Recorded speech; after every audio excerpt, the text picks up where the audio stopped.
Okay, I have turned on the recorder. The time is now 9:35 a.m. I'm going to call the meeting of the Venetian Community Development District to order. Today is Monday, August 25th, 2025. The first item on the agenda is the call to order / roll call. Those supervisors that are present are Joe Pizarro, Cheryl Tarana, Cindy Sneezig, and Rich Goodman. I believe we do have Supervisor Ken Smaha with us via phone. Supervisors, at this time, we would need a motion to allow Ken to participate and vote via phone. I'll second. Motion by Jill, second by Cindy. All those in favor, please state aye. Aye.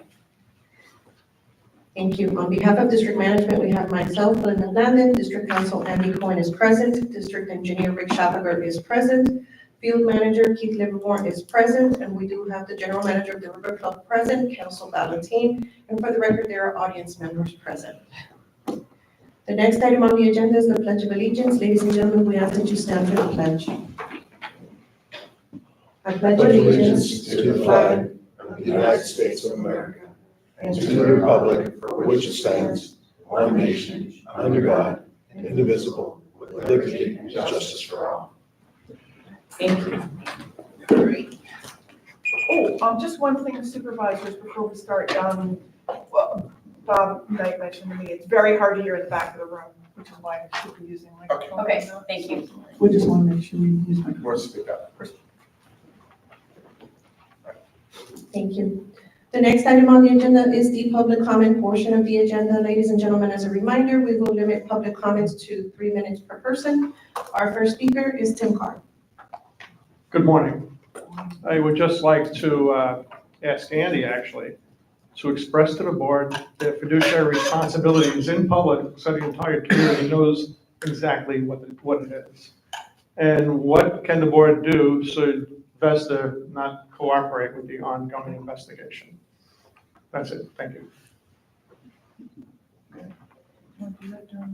We can discuss it during. Okay, We've got that coming up. okay, yeah. Thank you. There being no further speakers signed in, we're going to close out public comment and move forward with our agenda. Thank you, Tim. Thanks, Ken. We do have our staff reports. I didn't see John. Andy, Rick, do you have anything to report? Yeah, fairly quiet. The striping was completed. The wheel stops were installed. Kelso did a great job trying to keep people out of the way. And then the speed bumps are to be installed on next Tuesday, September the 2nd. So Keith or Dan is going to meet with them out here tomorrow to know exactly where. And really, that's all I got for now. Any questions for Rick? No, just one comment. I know a lot of people had them. A lot of people had an issue with the parking lot when it first got done, and I just want to let everybody know that I spoke with the paver and with Rick, that especially due to the heat, that we'll be getting rid of those marks and traction marks, but as cars not run over them, those things will self-heal. We have an 18-month warranty on the lot, so should there be any difference or any issues remaining, that will take care of it, because when last week, I took a thermometer and the asphalt was 155 degrees in the sun. So that's why it was not curing properly.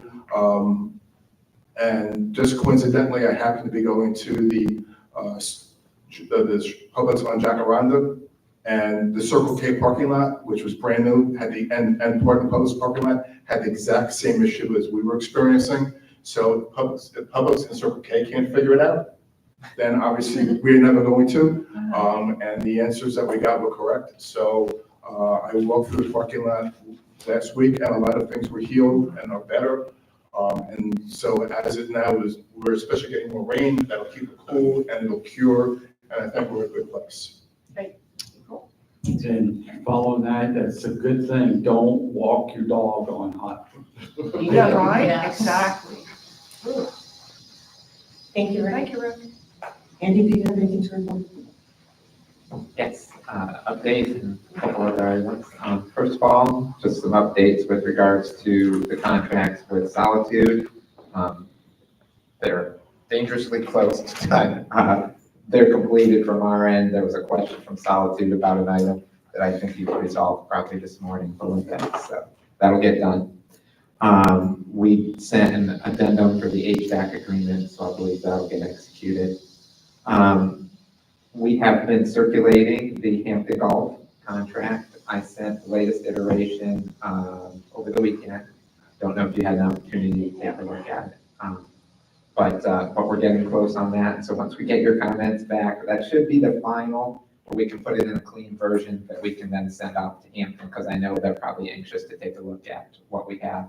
The one item, which I think I mentioned in my email, and which I will do, is I want to reach out to the bond tax council that you used the last time. I still have a little bit of concern about that clawback provision. Just want to run that by them.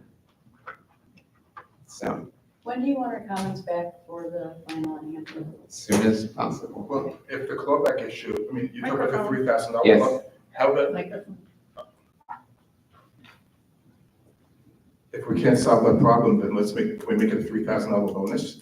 So they don't have it, and then if they make the numbers, they get it. So it kind of works in reverse. So to us, it's the same, to them, it's the same, but you're calling it a bonus versus a clawback. I'll talk to them. I'll talk to the attorney about it. The problem from before was any sort of sharing in Oh, got it. in performance, in the revenues, was the concern. So we couldn't have a contract where they make, $500 a month in management fee and 10% for everything over $1 million, or whatever it might be. Right. So that was the concern before, whereas when we had the previous contract, it was just straight management fee. And so that, it may be okay, there may be a way around it. If it's not okay, and I'll certainly be discussing that with him, but I want to run that by him, because he is the one. He is the one who inserted all of those provisions in there about the tax government documents and such. Okay. Yes, Ken? Andy, Yes. wouldn't, it would seem to me this isn't revenue sharing or clawback, this is really performance related. Mhm. So maybe you present it that way, it seems like it should be okay. I hope it is too, and if it's not, I'm pretty sure we'll be able to find some way to make it still happen in some manner, but I'm just pinpointing it as an issue I want to run by him. Because we all know that the potential of impacting the tax exemptness of our bonds is a significant issue, so. Yeah. Okay, so, just make a note. And then the other issue is, of course, that I did, after the last meeting, I did send the letter to Vesta requesting the documents. I calendared the response date for last week for Friday. I've received nothing. Did you receive any comment back that basically said we're working on it? Nothing, not go pound sand, not we're working on it, nothing. Nothing. And to add to that, And I'm sorry, I had had a conversation with Chris Hodge about something completely different having to do with transition, and it did not even come up. okay, I also requested the payroll records.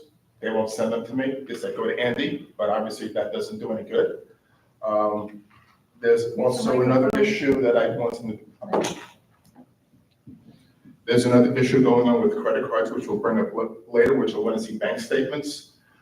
So we need to get those. But the key thing here is we have a contract with Vesta.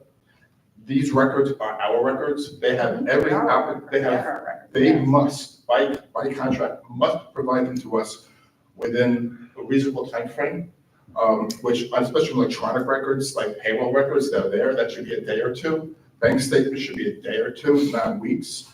And lastly, they are in violation of Florida statute section 119-1-0, which means these are public records. They belong to everybody. For failure to do so is a fine of up to 1 year in jail and $1,000. So I'd be more than happy to send an email to everybody in the community, to send letters to Vesta, so they can have 1,000 people requesting it, under Freedom of Information Act and the Florida statute, and see what happens when 1,000 people don't get responded to and the Attorney General gets involved. Because this is just not acceptable. I'm not sure, I mean, it's up for your discussion, I'm not sure we want to carry it that far, but I'm not sure how the board wants to proceed, but if we want to follow up, I can have our special counsel, who we already have on board, obviously, prepare a correspondence to Vesta. I personally, I think that makes sense to have special counsel who we've engaged anyway to write a very forceful letter to Vesta, I mean, they are kind of the the final litigation notice team, thing so. before we do further reporting.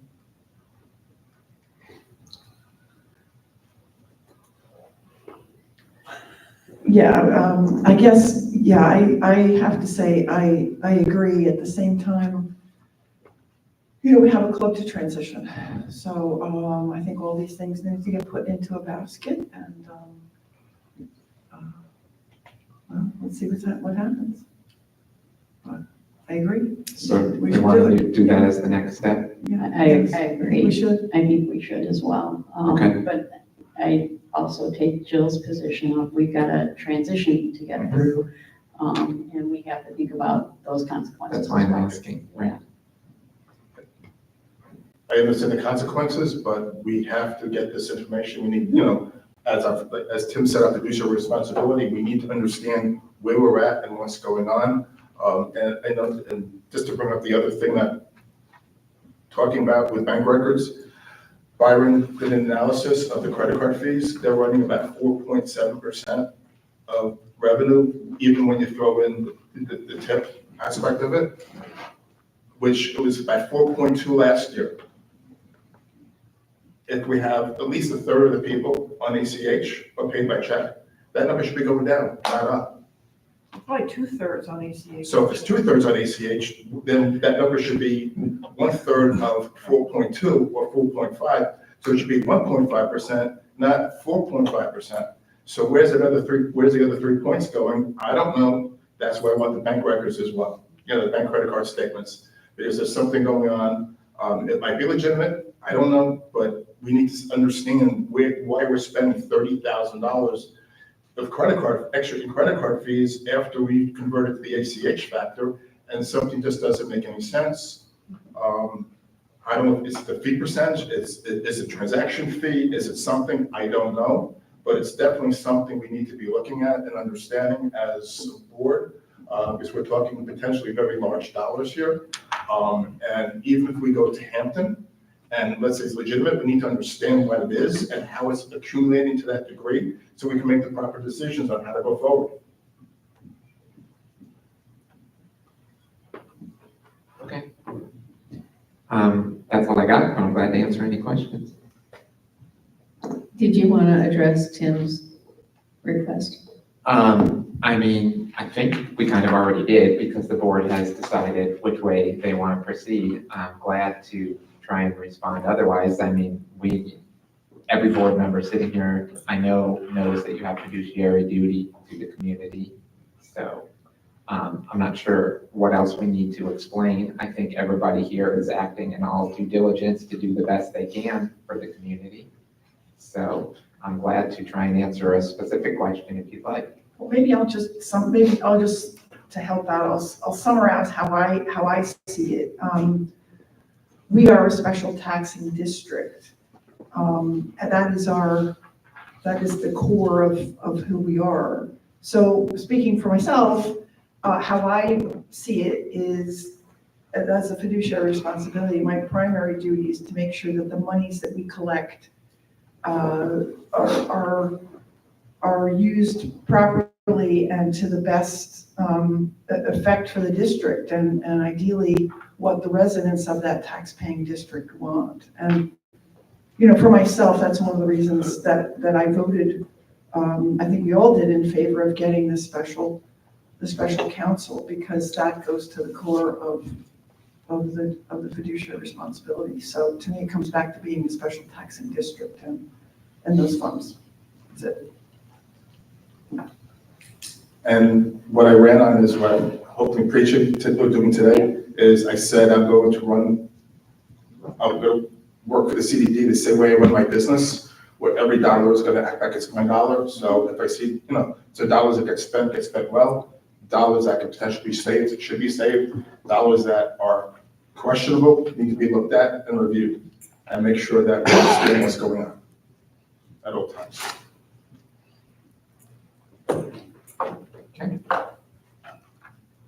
Are you looking for other things for you? Yeah, so, no, we had a discussion, just so you know, we had a discussion with Mary Rock Foster, who's the head of our hurricane response team here in Venetian.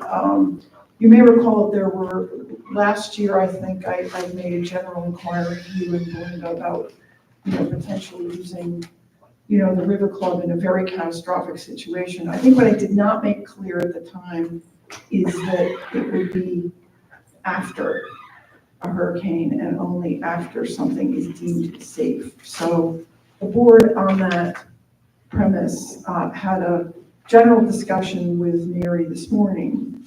This is really for both of you, that, if the unthinkable happened, then, we were trapped in here and we had injuries, if the club were deemed safe, there would be a protocol that would be followed potentially to use this as, a gathering, I'm not going to call it a gathering spot or a shelter, but a place of last resort for some very specific uses, mostly for emergency use, literally emergency use, not to come and play cards or have a drink, purely emergency use. So that was the discussion we had. So I wanted to get feedback from both of you. I mean, I'll go first, and I don't want to speak for Belinda, but I'm sure that Belinda will want to speak with Aegis.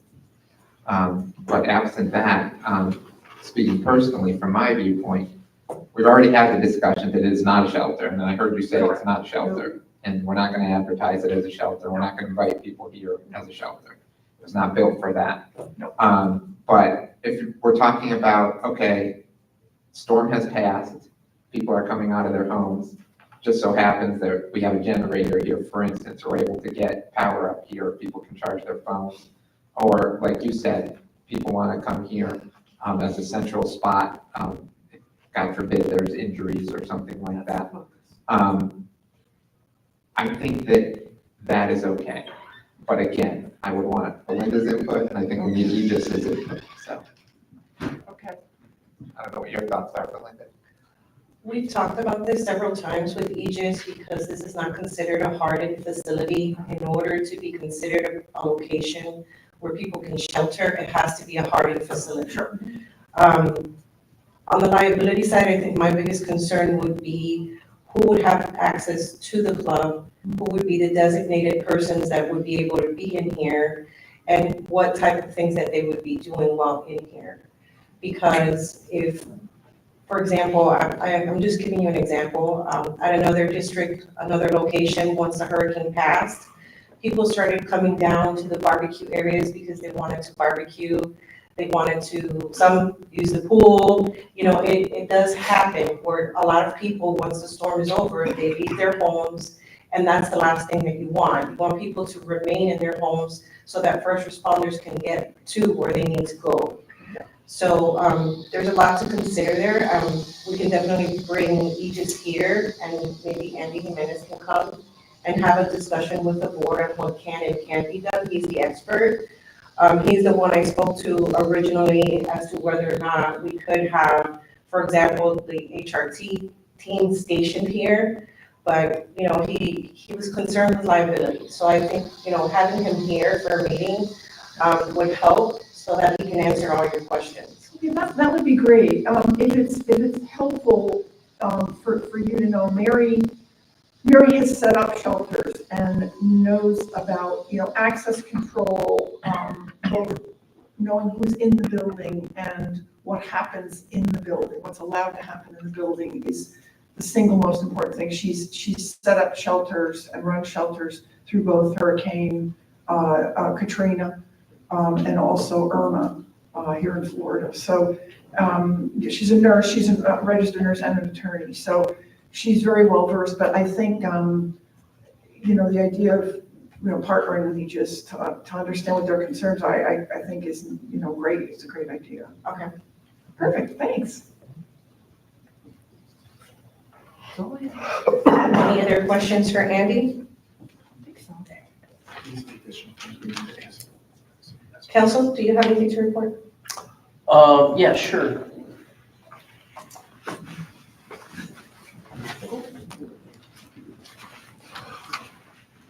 So, first and foremost, apologize not being able to be here for the last meeting, a couple weeks back.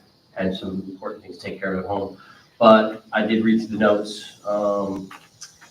Just wanted to go over a couple of things that have transpired in the last 2 weeks. So the IC Mechanical contract has been signed, returned. They'll be out today to do the maintenance on a couple of the AC units that are down.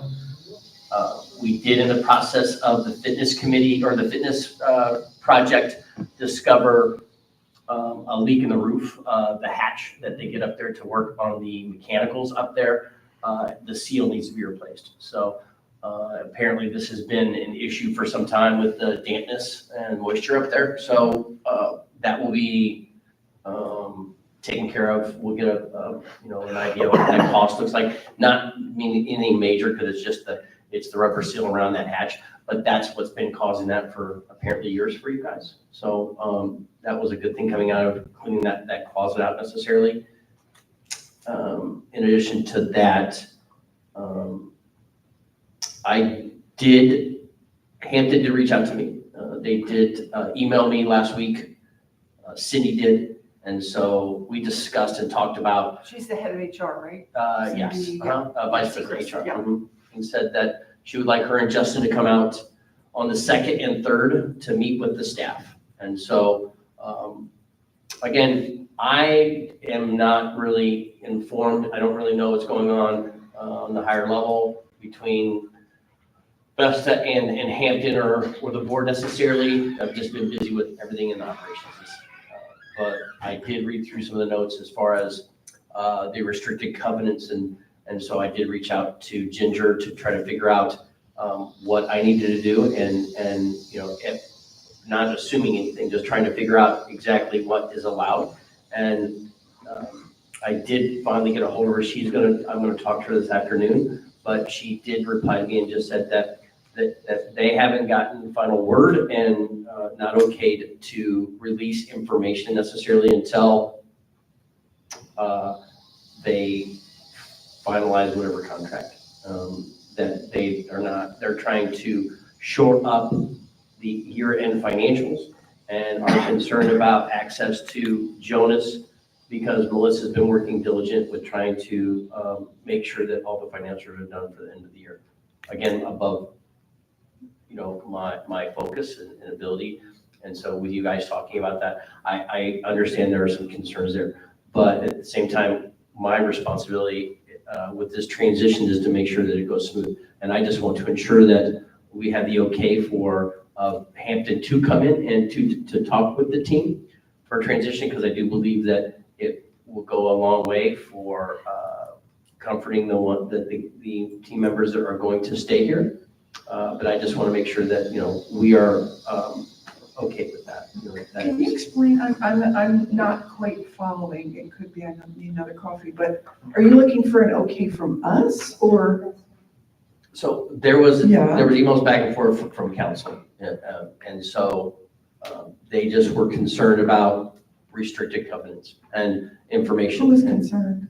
Vesta, Vesta. okay. What restrictive What covenants? restrictive covenant did you? There was emails back and forth between you and Mr. Hodge, right? Correct? Right, and the chairs. No. Mhm, she is. And so in turn, they just wanted to make sure that we were authorized, I was authorized to share that information with the team members and making sure that they were able to talk to Hampton, because again, I've not been through this before. So as long as I'm able to, I will check with the team and make sure that they're available to talk with Hampton on the 2nd and 3rd, because I do believe that needs to be timely. Yeah, But it does. yeah. but that was a concern. And I'll get clarity from Ginger this afternoon as far as what's happening. Okay, And I'll let me know if you need anything from me. Yep. Thanks. But what restrictive covenants have they spoken to you? You haven't seen any? No, I haven't either. Okay, so nobody's seen any, so this Nobody's is, seen it. so, okay. It's another thing that Best is not sharing with anybody. Okay. So as an alternative, so we don't miss, I mean, I think the staff needs to hear from Hampton Yeah. Golf. So Yes, they do. could the CDD announce that Hampton Golf will be here on the 2nd and 3rd? And the employees make the decision, if you don't get an answer, the employees make the decision about whether or not they come to talk to them. But at least to make them, I'm thinking to make them available. I'm just asking you guys, if it's off, I mean, if there's not a problem with that, then I will, I've already kind of mentioned to Brian as well as his back house team, and it's, they want to meet Tuesday afternoon and then Wednesday morning, so, to make it, to give them two options to come in and talk to them, and I feel that's important. Yes, So, Absolutely, Yeah. it's critical. Yeah, I think we're gonna find, at least so far, the discussions have been that it's not up to this board, but I think that if it was, then it may be okay. But if anybody asks this board, do they want to have Hampton start meeting with the employees, I know the answer is a big yes. It has So, been. right. Yeah. But there's evidently some things that we're trying to resolve on the backside, but in terms of asking this board, I mean, the board has always wanted that, of course. So I have a question in regard to the Jonas, the operating system from a financial perspective. You alluded to the fact that Vesta will not be allowing, No, they were just concerned that they wanted to potentially just have a view-only option for them until October 1st. And I just don't see an option as far as that's concerned.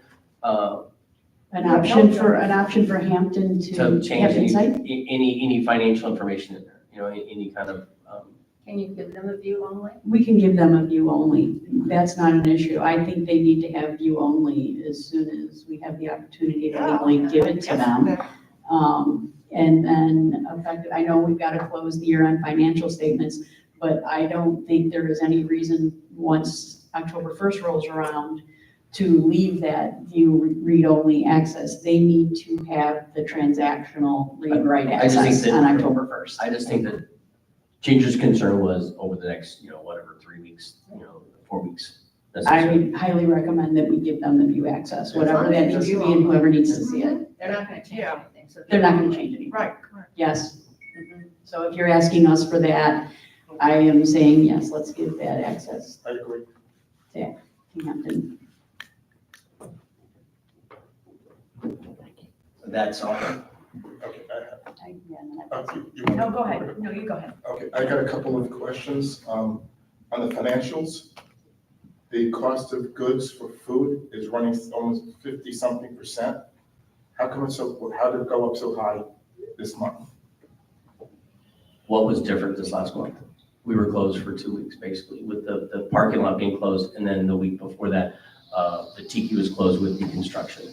So a loss of revenue there, we had to close for 5 days, so But if you know you're closing, you don't buy food. it went bad. We had to throw a lot of food out. You didn't plan, so nobody planned. We knew we were closing, so we didn't plan for it. We could talk to Chef about that, and I did, we sent out, information, I let them know, a month at a time or, 3 weeks at a time, what that timeline looked like. Okay. But the tiki being closed with the construction was about 2 weeks' notice to make sure that they had the ability to be able to do all that construction out there. And the tiki's where our majority of our sales are for that Wednesday, Thursday, and Friday as well. I would thought let's do it, but I've heard, and again, truly rumor that the staff is being fed again. I've heard the same thing. Is that Hey, true? Rich, Yes, Rich, yes, Ken. Melissa explained the spike in cost of sales because there were some June invoices that got posted in July. They were late. That was true. Okay. So they didn't get So reflected. that's why June Right. June was low, and June was low. Okay. Was June low or was June- it right on March? June was low. June's cost of goods were low. Okay. That is true. After certain buffets and food that would normally be thrown out, Yeah. I have, She had that in her notes on the financials she sent out. I didn't get a chance to go through everything because I've been, I was away up until Saturday night, so I've been trying to catch up everything, in 12 hours.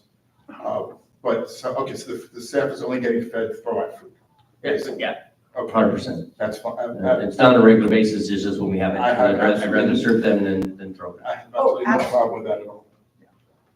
The other question is labor is running very high. Did staff get paid when we were closed? We did have, we had maintenance staff in here, painting inside. And then because there was a lot of members that wanted to use the club, we did open on Thursday and Friday. Right, the kitchen staff and F&B staff, were they? There was no F&B staff. Were they paid? Were they paid for the week? No.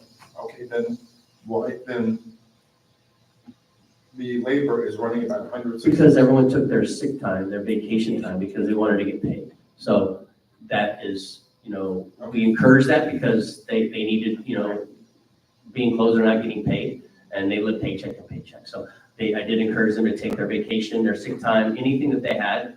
We wanted to be able to make sure that they did not lose money in the process. Okay, again, I don't know these things, but I want the payroll record, so that's one question.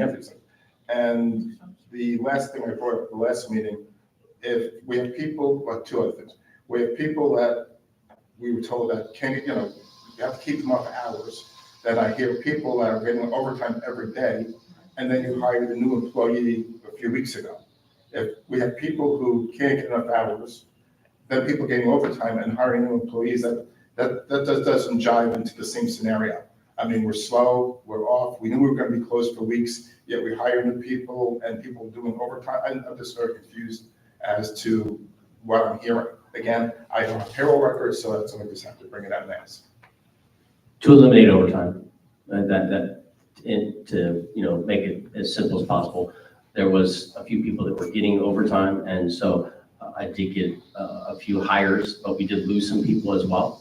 And so the overtime has been lowered, and I'm not sure about the concern about people not getting their hours. I just know there were some part-time people that were getting full-time hours, and, that would put them in a different category. And talking to them to better balance it, that's what I did. Because I just did a quick analysis, and if you do the average cost you're taking out the chef's salary separately, if you take the average cost of a person at $14 an hour average, and then you add the burden, they work 8 hours a day, 20 days a week for F&B, and then you multiply that in, and then you add the chefs in, we have to have 20 people working here. I just don't understand without the right records, I can't see, but it seems like the math is not adding up. There's a minimal amount of back house. We've not hired anyone in the back of house. And so that has been a constant with me trying to make sure chef keeps the overtime to a minimum because there's no need. And that is something that we will continue to chip away at. But we hired 2 people, one for Tiki Bar and one for a server over the past month and a half or 2 months. And that was based upon not having a food and beverage director and, providing, advancement for other members that, like with the lead server doing training, and with the 2 supervisors, kind of just the supervisory role instead of just being lead bartenders or whatever necessarily. And they were part-time hires. So the idea is that when we have larger events and we don't have enough team members, I don't want to use temporary staff necessarily, and so they are part-time help.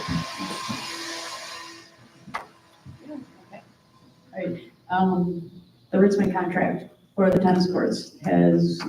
I sent that off last week. Yeah. Oh, okay, have you gotten the return contract? Have we scheduled a date yet? I have not. Okay. So I did send it out to be signed. Okay. Can we get a follow-up on that? 100%. Thank you. So I brought this up at the last meeting. I had come in to the Tiki Bar at 6:50 to pick up dinner and was told that I couldn't get dinner after 6:30. That seems to be a trend now.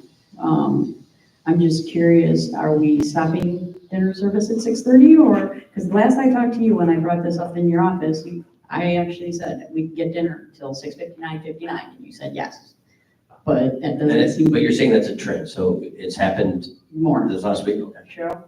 And it's happened, we moved 2 dinners because we were told 6:30 was the last order time, so. So I mean, Kelso and I talked a little bit about this before the meeting, and I think Thursday, Friday, and Saturday, dinner should end at 8.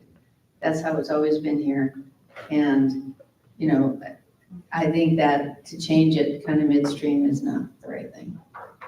And I'm completely fine with, you know, I was just I was trying to be as consistent with the hours as possible. And so I didn't put the end time with the kitchen because I wanted it to be the last reservation. If they got dessert at 9 o'clock, then that's what time they were here until. Not giving them a hard out time. If 8 o'clock on a Thursday makes sense, which I'm completely fine with, was just trying to make consistent hours throughout the week to make it easier to understand so that we increase business eventually. 8 o'clock on a Thursday night is completely understandable, and the kitchen is not out at specific time. They're out when the last reservation, the last dessert is served. And we have Sunday till 7. Sunday till 7, correct? Are we actually getting any food orders Yeah, to-go food, yeah. on Sundays? And I've got a And question. 6 o'clock seems to be right. That seems to be. You sent out the email last week about the Venetian Club hours of operation, and it says here that food service, 11:30 to 7, or 11:30 to 8. So That's the teaching part. that was after us having a discussion, like, we need to have the hours for the kitchen on there? Yeah, because it doesn't say lunch is good from 12 to 3 in the dining room and then 5. It makes it look like you can have food in here the entire time, so. I looked at it and going, I didn't know we started serving food in here all day long. So it's gotta be clear, just so people understand, because I don't want somebody to show up at 4 o'clock and expect them to be able to order a hamburger in here, because obviously we can't do that. It's been not open, so, but this thing makes it look like we are. Understood. So when will that change be effective? Only because there's a Thursday group I need to know Yeah, about. I will do today. Thank you.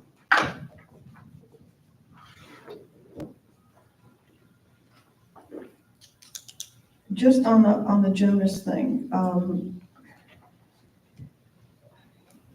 I had forwarded, didn't forward the email from Vesta, but I had mentioned to Hampton over the weekend about the general feeling, the general thought that they would have only read access until October 1st, but apparently that's not going to work. So they need a bit more access. I don't understand Jonas, so maybe I could read this just so it's on the record, and then I can forward this to you, so maybe we can get this done in the background. But it says Jonas has multiple modules in there. Editor access needs further clarification. That was my term. We do need admin access to Clubhouse Online, website, email management, app users, and more. And that can be shared between Vesta and Hampton. For Jonas Club Management, we can establish working lanes that will not touch/manage, and we will not touch or manage until October 1. But we need to be able to pull information and develop proper integrations with our other management solutions. This is the typical transition plan of action. And so in short, we need to get this sorted, what they're requesting, so that it doesn't impact the pace of transition. So it sounds like it's some subtleties in the background of Jonas that I certainly don't understand, but I'll forward this to you just so. I'll look for insight. I mean, I'm not sure. Yeah, I have no idea. That makes sense. Okay. Now that you know, obviously they have to develop their protocols, and if they've got interfaces that run with Jonas into their HR systems and into their payable systems and everything, they would need to set up those protocols before October. They can create their own roadway, and it will be okay. There shouldn't be any issues with that. So I forgot about the interface piece that they have with their other systems for the integration, like I said, with HR and payroll and everything else that goes along with that. Okay, so maybe then we can also make you the integration. The system stuff, no, seriously. I think, Okay. yeah, we'll continue to talk about that. but- Okay, that sounds good. Yeah, Okay. just give me the contacts over there, and then I would need contacts with Vesta, and I can be Sure. that point person. Sure. Absolutely. Okay. That makes All right. perfect sense. What else are you gonna put Yeah, really. Yeah, no kidding. Nice place in. And one last question, the salamander, I saw there's clips now on the side of the salamander. Yep. Did Mo put those in? I had Rolando put those. Had Rolando put those in? Do we know that those are, I mean, is it into the street? So I think we're Stainless or- focused on like the problems. It's fixed and it's been it's operational. And so those are stainless, they're stainless gauge. They're not in food contact. Even the powder coated ones that I got were kitchen rated. So everything that has been purchased and used is. Well, that's not my question. My question is, those little screws into the stainless, is that gonna, what's holding the stainless up? I don't know. Do we know how the stainless is secure? Is that gonna, I just wanna make sure that's done right, because. So then I'll just get an inspector to come out and inspect it for you. That's fine.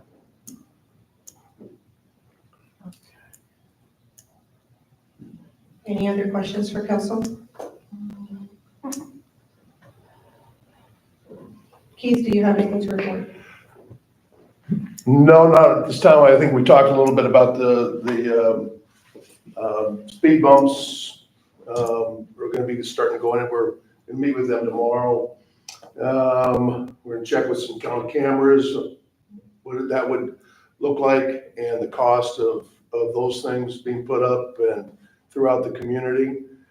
It might be good to talk to one of those law enforcement officers, see kind of different areas where we could put some different ones up throughout the community. But other than that, Laurel Road, the tear out looks great. And I came in this morning, hey, it looks fabulous. So we're excited about what's going to be going on out there.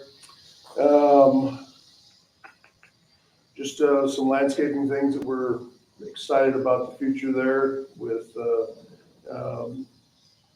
Juniper and what's happening in those arenas. So hopefully that'll come sooner than later. And but that's basically it right now. And just one little stupid thing that Keith had mentioned during the workshop, something was taken out of. I had a senior moment. Oh.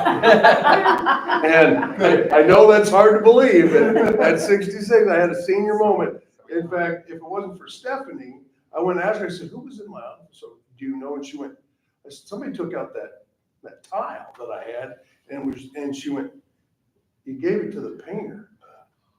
I went, Oh, you gave it back to him? well, he called and said, he was sending his daughter out to pick it up because he wanted to do something different to it.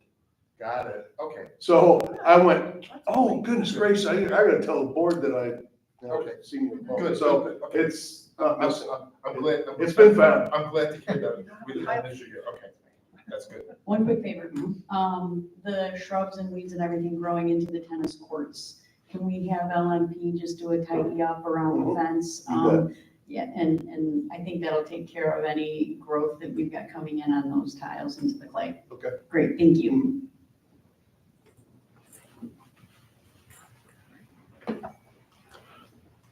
Thank you, Keith. On my end, supervisors, just as a reminder, our next meeting is scheduled for Monday, September 8th, 2025 at 9:30 a.m. I did want to give the board just a brief, I'm not sure if Jill covered this during the workshop, but we did have a meeting last week with Hampton Golf. No, I didn't. So if you want to do that, that'd be great. Okay, great. So we did have a team's meeting with the Hampton Golf team. Vanessa was present, Jill attended. The purpose of this meeting was to discuss the financial statements and the processes for providing information to Vanessa so that we can get the financials out on time. We discussed reserve expenditures, banking. There was a lot of great feedback throughout the meeting. I think it was very helpful and it was very insightful for them. So they have our contact information. If they need anything, they can reach out to either myself or Vanessa. Yeah, I was just gonna add a couple things. I was gonna cover, I appreciate you doing that, cover during transition, but there's some sort of maybe looking at Cindy a little bit, what they did, one thing they did say to us, I don't know that I noted, I'm sure Belinda will agree, is that we get control of accounts payable. You know, we know what needs to be done there, so we don't have any interruptions, and I think, a couple things that I appreciated in that discussion were, we talked a bit about our tax exempt status and making sure, you know, they know how important it is and the do's and don'ts, and we did also touch on credit card use. So if, you know, they don't like using credit cards at all, they prefer to use our big vendors. You know, and if there is any need to purchase something ad hoc, they're aware it would only be done using a district credit card, so they're up on that. I think that's all I had. Oh, the percentage, Jill.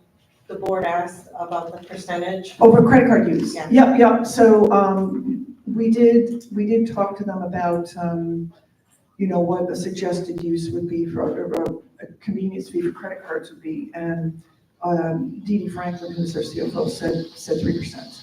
So hence what you saw in the graph that I sent you. Any questions for me? All right, moving forward. Does anybody need a break before we go into the public hearings? Okay. Good. Okay, so we're gonna move into our business items. We do have item number 6A, which is a public hearing to consider the adoption of the fiscal year 2025-2026 budgets.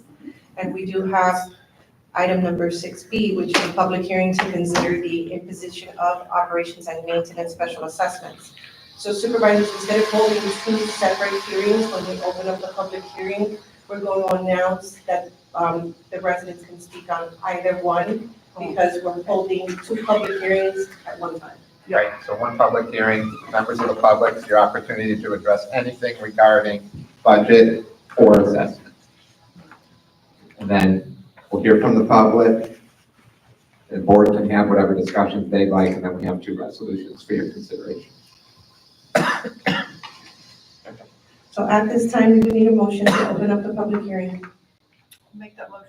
Motion by Jill, Second. second by Rich. All those in favor, please state aye. Aye. The public Aye. hearing is now open. Ladies and gentlemen, as a reminder, we will keep public comments to 3 minutes per person. Are there any public comments regarding the proposed budget or the imposition of assessments?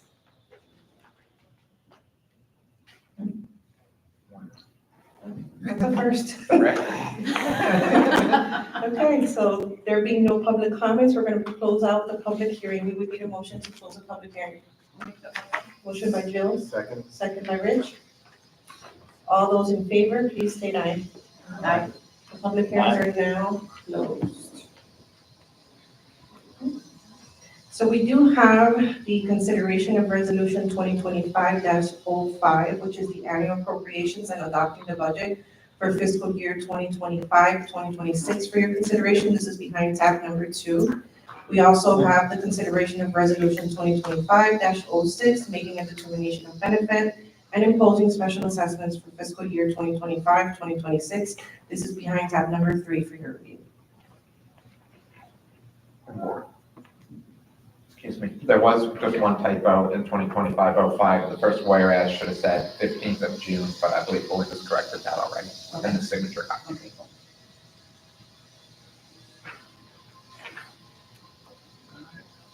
And when you're ready, we'll deal with them separately, so we'll get two separate motions. Do you want a motion for the first? Yes, please. Okay, I would make a If you're motion ready. to approve resolution 2025-05. I'll second. Any further discussion? And this will approve the budget as has been presented in your agenda deck. Any further discussion? All those in favor, please state aye. Aye. Aye. Thank you. We now have resolution number 2025-06. Any questions regarding the resolution? And board members, this resolution takes care of certifying and imposing the assessments and giving all direction to your management team for everything that's necessary to get that role certified with the county. I'll make the motion. Is there a second? I'll second. Any further discussion? All those in favor, please state aye. Aye. Aye. Okay, so now the process starts. I take it from there, turn it into our county team, turn it into our FC team. I complete all of the resolutions. We mail the budgets to the county. Then the final budget will be posted on the website and I'll circulate it to everybody else once I put it in its final form. And the assessments will appear on the tax bill. We now have the consideration of resolution 2025-07, adopting a meeting schedule for fiscal year 2025-2026. This is behind tab number 4 for your review. Do they have the correct dates in their tablets? Sure. Because when I looked at it, it had the first Monday and These the are fourth Monday. These are all first and, yeah. Yeah, these are off. These are all. Okay, so So we it need needs to to be correct changed to that. the Yeah. second and fourth Monday. But we're gonna continue with the second and fourth Monday? We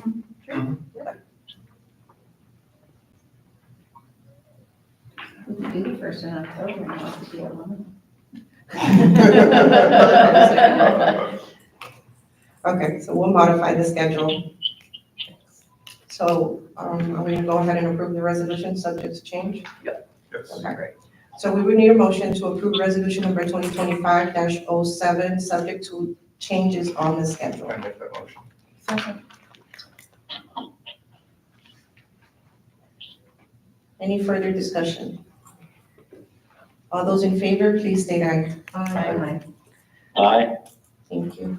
So once we change the dates on the resolution, we have the final resolution. Jill, I'll forward this over to you so that you can send it to Hampton so that they know the future meeting dates. Okay, that'd be great, yeah. Okay. Yeah. And as maybe a question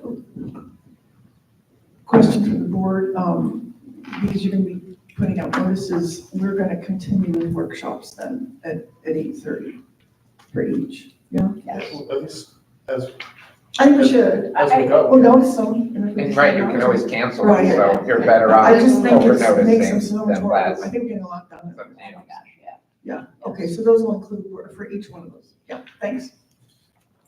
We'll just run one ad for all of them, and then we'll make sure that the workshop is included as part of it. Perfect.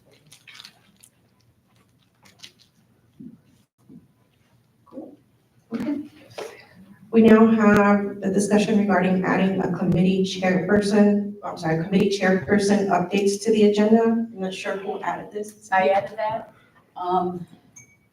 This was based on our conversation from the workshop last time. We had talked about having the committee chairs do a quick brief rundown of what's happening in each of the committee meetings. And I feel like there was some really good feedback and we were gonna go through with that. So I didn't know whether we needed to put this on the agenda today and actually have a formal vote and then start scheduling that to get it included on the agenda, or what the next steps were. I did follow up with some prior board members to find out what happened and what changed, because it changed before I got on the board. Okay.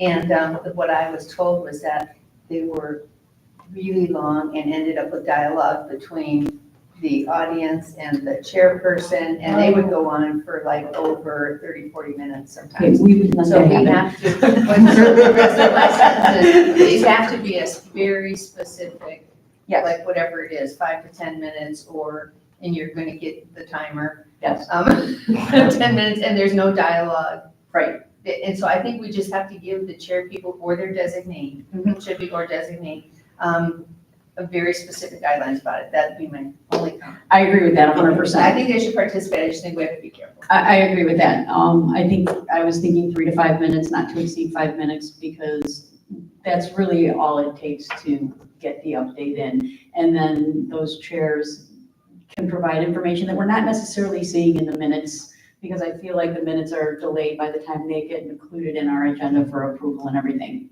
And some minutes are really short. I mean, I know my minute Yes. takers are really short minute takers. Yeah. They're like bullet points and Right. others are very long and I agree with you. Okay, great. So do we need to, I'm sorry, go ahead. You know, I was just gonna add,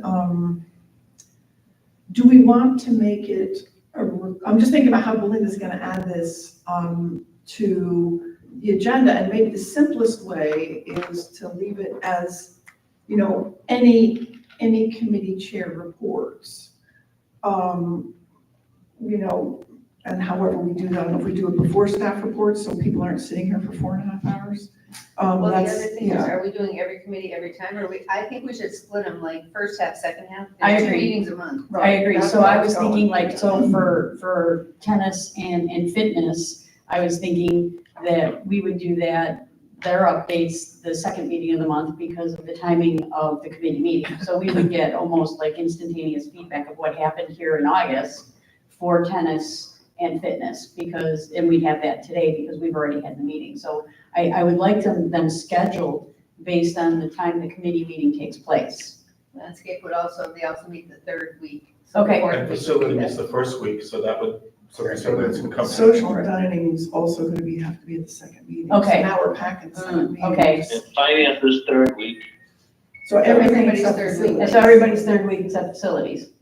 All right, well then we can just do a 50-50 split. Because, Okay, you know, I think Yeah. Yeah. we're calling back to when I had to do, I was the old rec committee, which by the way was you two committees rolled into one. It was really Yeah. fun. no, I bet. That, you know, it could be there is not necessarily a committee report. I don't, you know, do we want people to feel obliged to do it? No, not at all. I was just thinking that if there are important things to consider, like for example, you know, we just finished the fitness studio and it was fabulous and that'd be a brief update. And then we've got issues that we need to address with the pool pumps and that would be something that fitness and pool would bring up.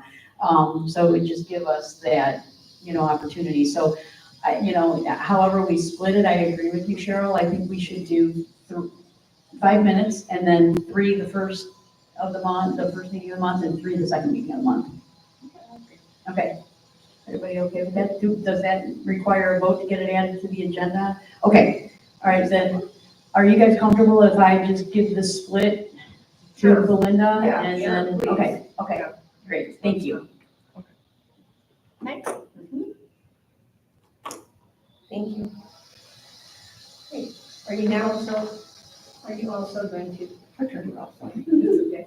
You also going to do a quick email to the chairs with the guidelines? Yes, yeah, the communication will be with Belinda and then the Thank you. guidelines, the 5 minutes, not to My exceed. chair's Okay, Are we all doing our own? I can do them all to the chairs if you're okay with that. I can do it to. I'm fine.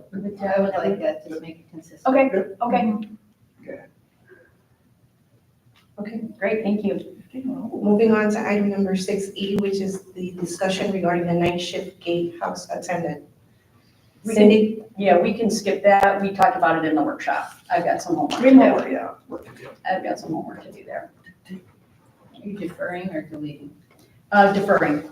To the next agenda, or No, I don't know if I'll be able to get with all these people within the next do you want to 2 put weeks. it back on when you do? So Yeah. Belinda doesn't have to track. each of Yeah, I'll put it back on. I've got some homework I have to do. So for the next meeting? No, I won't probably be I ready. think you're saying you'll just So let her just- know I'll when just she's let you ready. know. That's Delete fine. it. Oh, is it actually a delete at that Yeah, point? Okay, Delete and then she can add it when she's ready. all right. them. I think so. Okay, great, thank you. So, based on your comment, do you want us to follow up with some of those people, or are you following up with all of them? Just asking, because I thought I was following up with 2 of them. Oh, would you like to follow? You I please. can, I Yes, can follow up please. with Phil and Steve. Okay, perfect. Okay. All right, great, thank you. Okay. We now have item number 6F, which is the discussion regarding overdue member charges at the River Club. Yeah, hang on. Yeah, I put that on, and first I want to say, thank you both to Cheryl and to Becky, who I know have been working hard to try to get the overdue charges sorted. My sense from people I've talked to is a lot of folks just didn't know that they had them, so it's not like we have a community full of scofflaws. But that said, Becky had kindly run for me the report of what's, you know, currently outstanding, and including current, the net amount's about $30,000. But what concerned me was a little over $15,000 is 120 plus days. Wow. So, you know, and then at 90 days, it's another $5,000. So the bulk of the non-current amount is in the 90 to 120.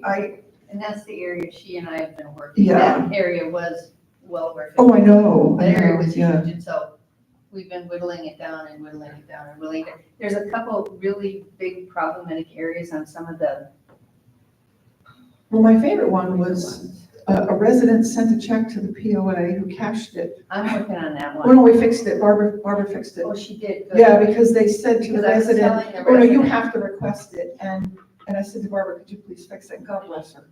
She just fixed it. So, because that was a big, and it was somebody, a resident was enough on their plate to get me where to go. Yeah. Are you guys gonna send letters? There's supposed to be a letter that's going out on all the delinquencies now that a late charge will be imposed. Okay. And I'll talk to Becky again to make sure that's ready to go. How about cutting off the RFIDs and their, Do you want a late charge first or cut off of the RFIDs? all of, at this point, all of, if they've been notified and they're aware, and they have, Well, sometimes we can't, some of these people, she and I have not, their email's not good and the phone number's not getting answered, so we don't know, which is why we have to send a letter. We don't But have I a think, problem. I'm sorry. I'm just gonna say, no, keep going, but I don't believe we have a policy that we've implemented about cutting off RFID.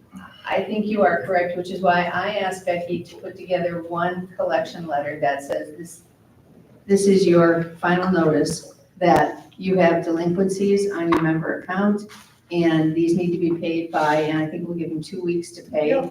But I would like to actually, is that a rules issue? Oh, okay.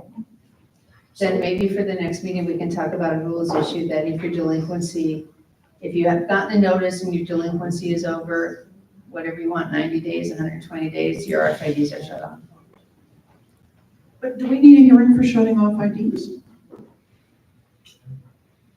That's a yes. Yes. The lady says it's a yes. It is. But I do think it does have to have a letter, and let me tell you why. There's one in here that we're working on that is a renter from 2022 who has been refusing to pay the bill, saying a friend of his made the charges, not him. And so now we've gone to the owner and said, Yes, we're done. you have to pay. You have to pay it. Yes. I've given him a small discount because it's from 2022, and he's like, this guy is a burden on my soul. He's not renting anymore because this person was so difficult. And so, yeah. Do we need to have a resolution or meeting to discuss cutting off the privileges of additional charges?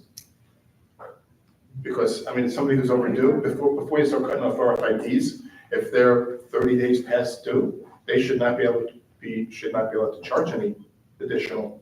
Because I did notice that people, but again, if you're cutting off privileges, doesn't that come full circle?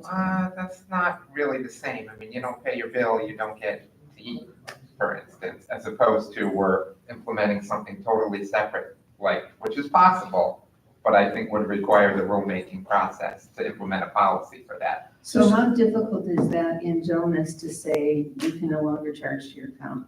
Oh, it's easy.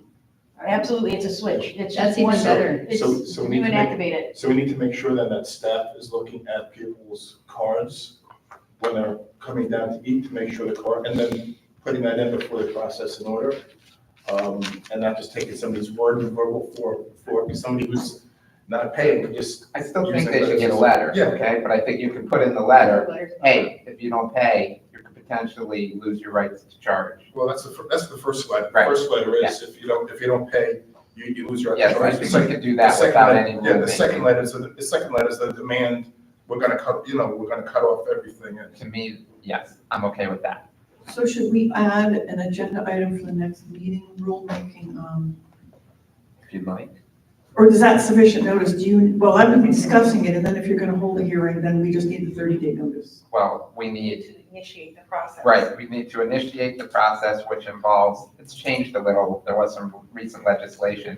It's now 28 and a 35-day notice. Okay. So as it's always been, it usually takes a couple meetings because of the advertising.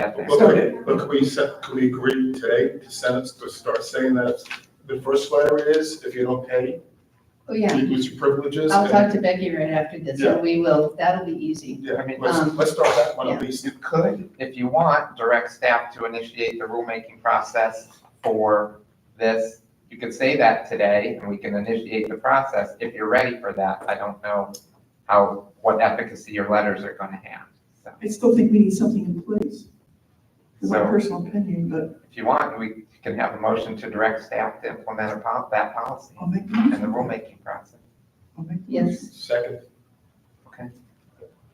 And just so I know, it's how many days late did you lose your RFID? Again, they're gonna get notices and stuff, but I would say 120. I think I would that, not go that.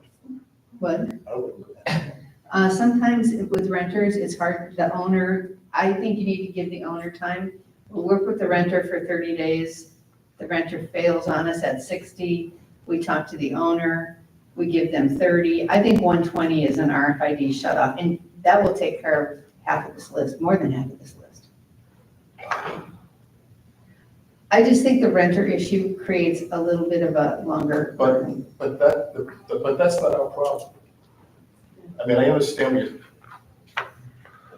You know, there's a way to fix this, I think, which is to say renters can only use credit cards. Yeah, exactly. Yeah. And you have to pay And I 3%, but oh well. I really love that because, Yeah, absolutely. but actually, we've had a renter say that they used their credit card and they didn't. And so there's all these charges, and he said, well, I used my credit card, and we're like, you did not use your credit card. And if you did, those are really good tips, because they didn't get processed on this account, right? So there, we have to. I'm fine with that, then, that renters can only use credit cards because if there's no recourse to them. And, and that's the liability that an owner takes renting out the property. But how We do should you not- know? How do you know? Okay, so I'm a renter, I have a card, because I have Right. access. How are you gonna know that I'm a renter that can only use a credit The card? card prefix says that they're a Well, renter. there's a Doesn't it? way, and so in Jonas, there are two different types. And you can make one suspend, which suspends their ability to charge to the account. And then there's a deactivate, which eliminates basically all their access altogether, so they can't book tennis courts, they don't have a login and stuff like that. So the suspend option, if they're set to suspend, they can't charge to their account. But they can still log in, they can still book tennis courts and all that kind of stuff. So there is the distinction between the two of those. The question becomes is, then that puts the burden on the staff to always make sure that they're asking for the member ID and that the people don't walk away Before they run. before they run it. And Oh, that, yeah, right? that happens a lot, I mean. people I get up and know. leave. I know, so, if they have their amenity card and they book tennis courts and they want to have access for lap lanes and class registrations for fitness classes, the only way to do that so they don't charge to the account is to set it to suspend. And that would be the But status. see, that's the liability that. And then you run that risk. Yeah, that's the liability an owner takes when they're renting out a property is, they can damage the property and they're responsible. That has nothing to do with us, obviously, but if they come here and use our facilities and don't pay their bills, that should not be the other 1,376 residents' responsibility that you rented to a bad person, and we have to sit and wait while you figure out how to resolve it. You rent out, you're responsible. I mean, it should not really be any different. If you want to send out a letter to the owner and the renter simultaneously, to let the owner know that he has a renter that has not paid their bill, to advise him that he may be responsible for it, so he may have some remedies. He can possibly hold back their rental, their rental deposit to pay for that, but make them aware of it. But we should not be on the hook waiting 30, 60, 90, 120, or whatever it is until they figure it out. That's just my opinion. Well, this should not have gotten this long. Why are we getting involved in any of this? This should have been management. That is the Yeah. problem. That's the problem. That's the problem. That's the Got problem. way out of control. Right. Yeah, I exactly. mean, we can have a policy like we're talking about potentially that will help whether it's Vesta or Hampton or whomever, with their collections, because they'll be able to threaten, you'll lose your RFID. But, I mean, I don't know why we're getting involved in any of this, really. I know We we have to. have to, I get it, I get For it. so many things. But This hopefully- is like a one-time fix. Hopefully, moving forward, we won't Yes. need to be. Right, but and because of that, I think that we should do, like, if your account is, first of all accounts will be in arrears by 30 days before the ACH goes through, or people get it. Right, exactly. So I think we should say even 60 days. If your account goes past 60 days in arrears, you're deactivated. Yeah, sure. I forget the whole suspend charging, just you're Okay. deactivated. You can't schedule courts, you can't do this, you can't Yeah, do I'm that. for that. And I think this should start, September 1. well, September 1. we 5 days can't from now. because we gotta send a letter, out. August 26th. I think it I should like start that idea. October 1st, because we'll be able to send the letter out, get it out, they'll have a month's notice, and then September 1st it begins. So, And I mean, then Hampton can build that into their SOPs. Correct. When the AR gets to such and such a point, they can close out, deactivate the Jonas. That becomes part of their SOPs at that point. Correct. Yes. So back to my question of, Jill, I think hasn't been seconded, I don't think, but Jill made a motion to initiate the rulemaking. Oh, okay, that's been seconded. To initiate the rulemaking process to remove RFID privileges for, I'll just call it community delinquencies. How many days? It's That not would just be- RFIDs, it's all It's everything. amenity and. But that happens at 60. What I just proposed, Jill, if we deactivate at Right, 60. And that I don't think we're even need That's to not rulemaking RFID. for, Okay, because that's okay, all, sorry. So maybe no we pay just to do do. that initially and wait on, or do you want to start the rulemaking too? I say let's wait and see the reaction That's what I think. to the 60 days. This might And fix it. deactivating Alright, everything so- in Jonas so they can't even log into the system. So I'll withdraw my motion. Okay. Okay. All right, and then we will get letters out this week.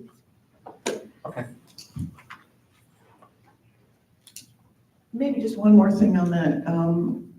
We also need to remember that if somebody is renting out their property as a resident, their privileges, other than coming into the Right, they community, go away. are suspended, yeah. So just to remember that. I've been working with Stephanie on that. We had to, and Laura, to make sure that those cards are deactivated. So what I've been doing is kind of doing a bump up between Jonas and TechWave to see where we're at with the tenants. Yeah. We were talking about at some point putting together some kind of newsletter for the community. Maybe we should think about getting that in and then put a notice in there that when renters, that owners that rent out to people will be responsible for their tenants' charges. So it's something that they should be aware of. Because if somebody came to the club every single day for 60 days, they could rack up one heck of a bill. That the renter should be aware of. Yeah. And they're gonna be responsible for it. I mean, I think we should let them know that. I mean, if they don't, they probably do know that, but I was just, gonna say, but They know just, that. they know that, but yeah. again, just to reinforce that to them, because, no, Well, and we'll say that in these letters too. I'll go to the letter with Becky that if this is a renter issue, owners are responsible ultimately for this bill. So It will be. it'll go to the people that need to really hear it, because they're still renters. It says that in the lease, doesn't it? If it's an approved lease. We had trouble with a couple of these even finding the leases. That's a whole other issue. Yeah. Okay, we beat that one to death? yes. All right, good job. Do we need to cover 6G, Jill, or are we good? Yeah, if we could just a couple quick things, but you're right, about a little over 50% of it was our really excellent meeting with the Hampton team. Maybe I'll just add, just so the other supervisors are aware, just one final thing on the financials, and I think I heard this right, Belinda, that currently the person from Hampton working from a staff accountant side is what they call the transition staff accountant. And once things run smoothly, they will, so let's say after 90 days, they'll turn it over to a routine staff accountant. So I'm pleased to hear that they have somebody doing transition specifically. And I think Kelso covered what I was gonna say about the staff, that they'll be, I was told that they'll be here for onboarding on September 2 and 3. That's the head of HR and the HR team. And then Tuesday through Thursday, Justin Kuhn and possibly Jamie Selby will be on site. Yeah, we talked about Jonas, and yeah, I think the only other thing is Kelso and I talked about, after I had mentioned at the last meeting about a spot for the team to be, Kelso and I talked about doing it in the F&B office, which actually makes it a little bit easier in terms of space. I looked at Laura's desk and Keith's desk, and the math just didn't work out for one room. So it became easier, at least on a temporary basis, to use the F&B office. So that's where they'll be. I guess I would just ask you all to think about a couple things, and then I'm done with Hampton transition. I had already heard from one of the committee members that they would welcome Hampton coming to an advisory committee meeting. That was the facility advisory committee. So, you know, if you think about it, or are there any issues or anything else like that, I have found Hampton to be very open, and even though they may not be planning to do something right away, they're interested to know. For example, I'm thinking about, you know, reserves. I've talked a little bit to Hampton about a reserve study and the timing of the redo. So just noodle that, and if you know, if you want them to think about coming to a meeting, I think if you all should have the information for Justin Kuhn's contact, but if you don't, I'll get that to you.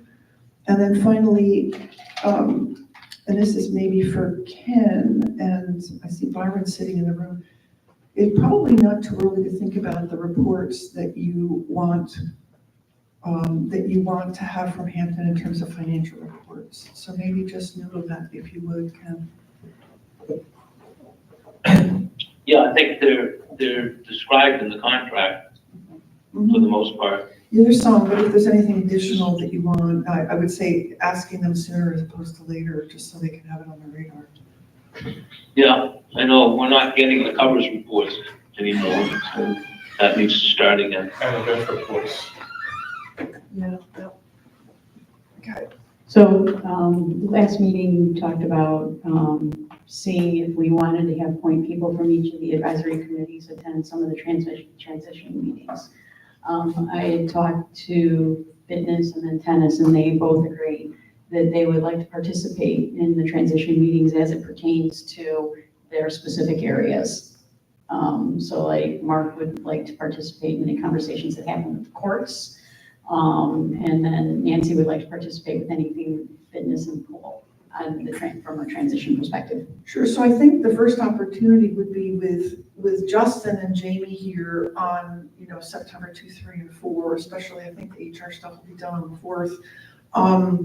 I think that would be the time to sort of initiate the contact, you know, hi, I'm Nancy Spakowski, I'm the chair of the Fitness and Pool Committee, you know, and then whatever it is you want to say, because they definitely want to know if there's something they need to know, something's going wrong with lap lane reservations or whatever it is, you know.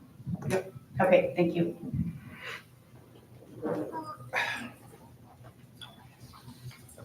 Was that it, Joe? That was it.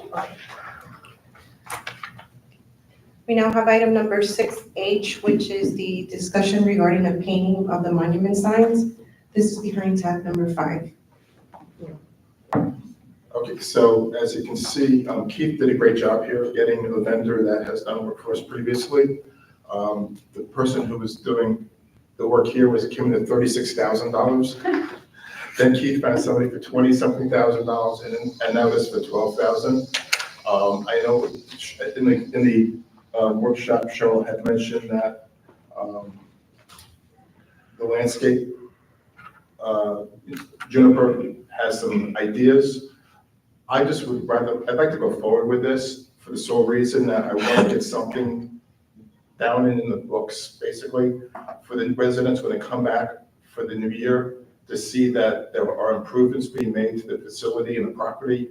And then when you start making changes here, other changes might be easier to push through or get acceptance on when they start, because people can't visualize what you're looking to do. So by making some changes, and then they can realize, oh, I painted the monuments, we've now got this whole landscape plan for down the whole place. We did some other minor accoutrement changes here or there. It gets people in the mindset of we're trying to not change the architecture, because a lot of people say, oh, you're changing the community. No, we're not changing the community. The community is going to remain Tuscan, whatever. We're just changing the color palette to some degree and updating it, making it a little bit more contemporary while maintaining what we all came here for. So I think it's a great way of bringing excitement, especially for the people when they come back down. You know, for the people here all season, well, here it can be nice, but when the people come back down for the New Year's, oh wow, look at this! Look, it's fresh, it's clean, it's updated. What else is happening? I drive to the River Club. Oh my God, look how this is. The guard gate's going to get painted. So to have the monuments remain orange, the guard gate, the monuments orange, the River Club painted, it looks kind of like a hodgepodge kind of thing. So for $12,000, I think it will give us a fresh, updated look and get a lot of people's mindset. Yes, we can make the improvements we need here without changing who we are. But people need to see it, and I think that might be a great way to start getting people into the proper mindset as well as these things are cracked. Some are peeling. They do need to be fixed and painted. So it's just.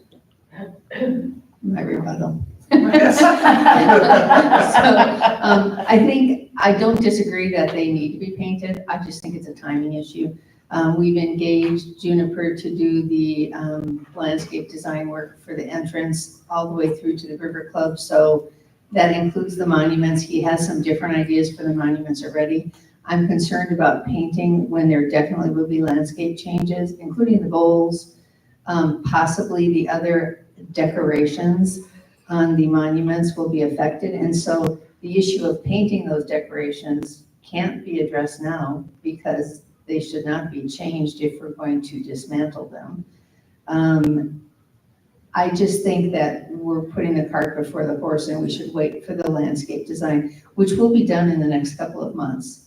And then we can make a decision to move forward, and it won't be rainy, which might even be better. And I think the community will see, I mean, everybody loves this building and what it looks like. Yeah. The front berm, I'm getting a lot of comments on like, wow, you're starting, it's looking good already. I mean, people will notice that. And the front plants are actually grown to the point that people are noticing those, not so much the monuments right now. So I just think it's better to wait, get a full plan, and then do the painting, in my opinion. In terms of the rent, I was planning on doing this starting in October anyway, so it would be the next budget, so, and after rainy season. So Okay, So we're on the same page. So, okay, that was my big That's concern, cool. was this fiscal year. Yeah. That was my only concern. Okay. Okay, But if you wanted to do it, you need to book it. so do you need us to take a vote on it in order to get these guys on the books to get it scheduled? Well, are you're gonna book it for October? Yes, I just think we should even wait. that's. My personal opinion is we should wait. Well, is this good to the next meeting? We have 30 days on this? Yes, I was Yeah, just so gonna why ask. don't we at least wait? Yeah. I And don't where are we gonna see pay for this any- from? I don't see any deadline. This is gonna be paid for from, general fund reserve? I would think this would be at reserves, and Keith, I'm sure that we can wait 2 more weeks from these guys before we give them out. I'll give him a call, give Kevin a call. Are these the mailbox painting I don't- people? They are. Yes, I thought yes, so, but I yes. recognize. Yeah. Yeah. So they've worked in the community before, the Yes. price is good, like I said, the monuments need some work. I just wanted to, Appreciate Yeah. that. just trying to get Yeah. some upgrades here that people could just feel good about. No, I think that's a fair point, and I think your point about, generating excitement, it clearly did. So the painting, repair here clearly did, so. And I'll pass this off to you, Belinda, before we go to the business items or the, whatever it is on the agenda. Well, before we leave the business items, I should have mentioned this at the start, I wanted to And continuing the discussion on the credit card usage at the River Club, I missed that, I should have, so. And Keith had mentioned that the bowls are just kind of resting on top, so if we ever decided to take them off or change them, it wouldn't be very difficult. Oh, to do it's, that. it's not an easy process. They've got to be pried off, Oh, yeah, and pried. when you pry that off, you're gonna, Oh, I thought they were. you're gonna tear those up, and you're gonna have them remudded and Okay, I did, okay, I thought they were, I thought you had mentioned them, oh, no, they're there. I misunderstood, okay. Can we include in this estimate, the signs for the River Club?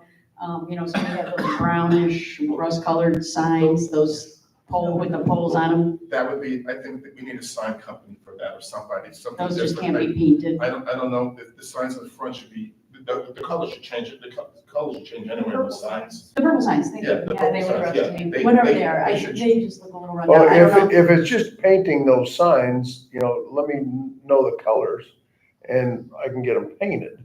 That's, I mean, they're not a difficult. Because you the know, paint is peeling off the letters and everything. But if you Just want the- all new signs with, you know, then we do have a sign company, and we can engage that We sign just need company. to look into that, because if we're gonna do everything, we gotta do those signs Yeah, too. absolutely. Yes. Keith, can you Go look, ahead, go ahead, go ahead. can you look into the sign company and see what, you know, because if the letters are peeling off, you can't repaint them, you'd have to put new letters, new stick letters on, or just getting some kind of new sign, that has, you know, that has some maybe actual. Well, maybe one day this week we can run out and you can point to the signs that you would like to have. That sounds perfect. Yeah, okay, There's just a couple of them. yeah, the purple ones. Yeah, purple ones. Yeah. But Yes. who's pointing? We just need one person. Oh, I don't mind doing it. with you, Keith. Okay. Just don't want two people showing up. No. No. Does anybody need a break? Want to continue? We're getting Trying close. to set a record, Belinda. We're getting close. Yeah. So, Jill, you wanted to move into the continuing discussion on credit card usage? Yes, and I think, do we need a motion to add it to the agenda? Yes. I'll make that motion to add it. I second it. Okay. All those in favor, please state aye. Aye. Aye. And if you're gonna take any action on it, let's get some input from the community. Yeah, Yeah, go ahead. do we want to do that now, or should we do Are that? you planning to take action on it? Should we do before? Why don't you have your discussion Yeah, let's so have a they know what it discussion is that way. that Okay, yeah, that way you're anybody- proposing, right? Yeah. I'm all for the, I mean, as I said in January when I brought it up, I'm all for charging a fee. The fees are high. There's ways around it for people who don't want to pay the fee, there's still check if they don't want to do ACH. And there's also debit card, which has got minimal or almost no charge, no cost to it. There's a cost though. There is a cost to a debit card. Yeah, I asked Oh, Melissa. They get to Oh. change. Oh, it's same fee? Yeah. Oh, she did, okay, because I asked, she never gave me the answer, okay. No, she answered me and told me it's the same fee. Okay, can Yeah. we verify that with Hampton? Sure. Let's just verify that, because Actually, I know that from trying to use a debit card instead of a credit card. oh, Not here, somewhere else. And they're Okay. like, same fee because it processes the same. got it, okay, all right, Otherwise, so, how do you okay, so that pay? eliminates that then, so I would say, charge the fee, because, we're already subsidizing F&B to the tune to $500,000 to $600,000. That is equal to every other amenity combined and then some. So to then have somebody pay, then to have to pay a fee for use, it's not an amenity anymore. That's a fee that we're getting charged, so we could pass that, we should pass that along. So like I said, there's ACH, there's check, and, if they don't want to incur costs. And I understand people are still questioning the veracity of the bills, but you come pay a check, that takes care of that. The community should not have to be paying 3% fees so you can get, people get points, Or or money. convenience. Yeah, it adds up. It's just, we're talking about guards, $70,000 for guard, but as we increase revenue to the River Club, our credit card fees could be equaling almost that. No, absolutely. So Yeah. it's something we need to definitely address. Yeah, and, I don't know if there's any way that we can incorporate this, and if it's a side discussion or not, is the mandatory showing of the card, because we lose so much revenue Yeah. on that angle. So I don't know if we want to include that in the conversation, or if it's, But I would definitely go, I said that before, I definitely would move for that. so. I don't know if we want to include that in the part of the conversation or not.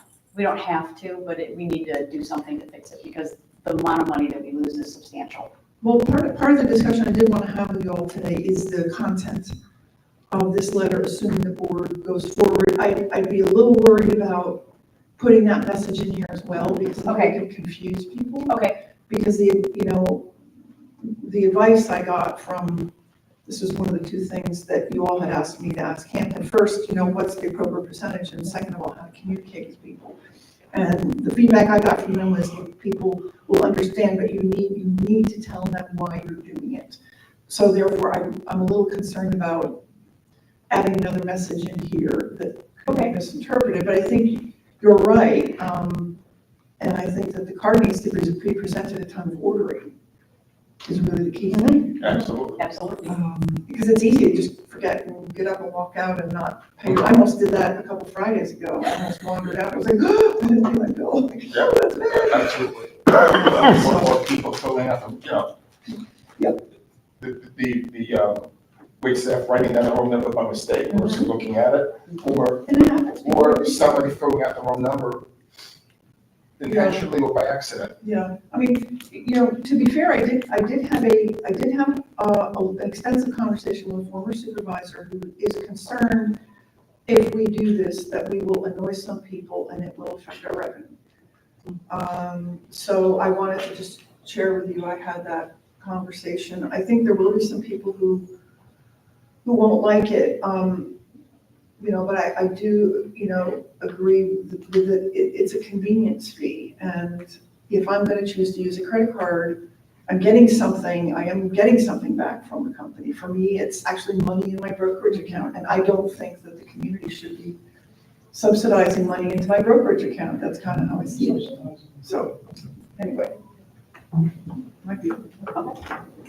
So if someone wants to make a motion and it gets seconded, then we'll open it up for And discussion. make a motion that we charge 3% fee for credit cards instead of a memo. I second. Okay, so now we're opening it up to the public if they have any comments on this particular issue only. You need a microphone, Keith? Oh, got it? Okay. Great, so we're gonna open up for public comment for this item and this item only. And just as a reminder, we will limit comment to 3 minutes per person. Are there any comments on this item only? Tim? Credit card fees. Also. Credit and debit cards. Credit and debit. Yes. Yes, I have that in the memo. Okay. Yeah. I don't believe we should accept either. We subsidize the cost of the food and beverage at this community. So whoever's using the credit card is getting a percentage back, or miles or whatever. And the people that actually are still sneaking in here using our amenities, whether it's pickleball, pool, or anything else, they're enjoying the subsidies that we are providing to the food and beverage. Because pretty much every day, there's people here that do not live here, between pickleball and amenity pool. If you spend any time here, you will see it. All right, there was a group playing pickleball on Thursday night last week, shirtless, boombox blasting. I don't think they live here. No. But since no one ever comes out of the River Club to see what's going on at 6 o'clock at night on a Thursday, there's no one to enforce it. So that's my 2 cents. But in terms of the, we're gonna go to, have to show your card, so that will prevent people from using at least the F&B operations. Okay, I'm going to be the opposite side of the coin here, because I feel like I, as a resident, subsidize fitness, tennis, pickleball, maintenance, everything else that goes on in this club, that don't pay a fee for anything that they use. And we pay for everything that they have done. Now, between the fitness room and the tennis courts and everything else that we've had, if you look at what we expensed in the last 2 years, it far exceeds anything that we spent in fees for people who want to use the privilege of using their credit cards here. I mean, I'm really tired of being nickel and dime to death for everything in this club as a resident. I don't use the tennis, I don't use your fitness, I don't use anything else, but I do use the restaurant. And I don't think that that is fair, that they don't pay a fee for their classes, we pay for redoing that entire fitness area, and we pay for having the courts reclayed and redone all the time. We pay for the employees. That's all a fee that comes out of the residents.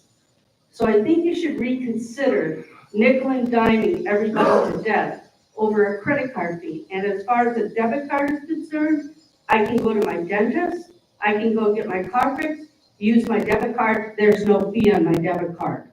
But if I use my credit card, there is a fee. So I would check into that a little bit more before you decide to charge people a fee for using their credit card.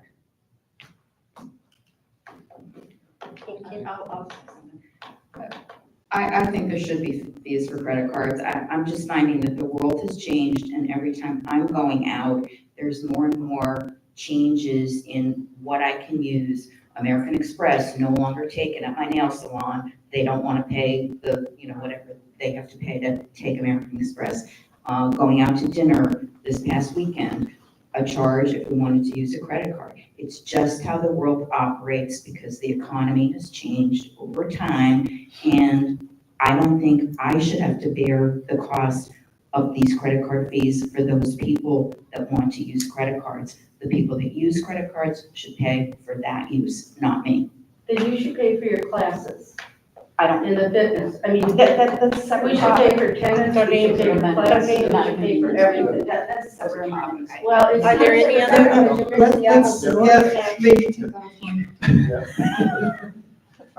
Are there any other, before we close out public comments, are there any other public comments just on this item?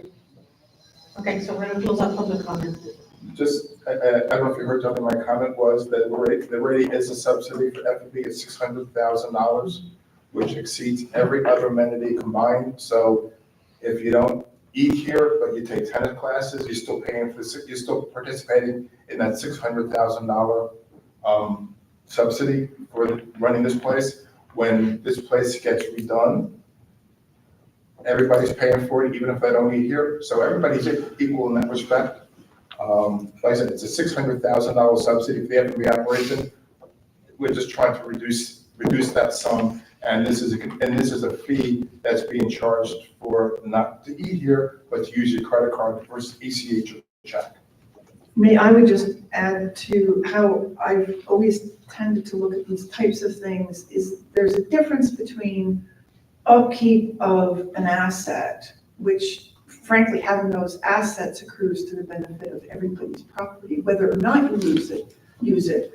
And so, if we're keeping the tennis courts up, or we're painting the building, or redoing the fitness room, those to me all accrue to the benefit of everybody's home values.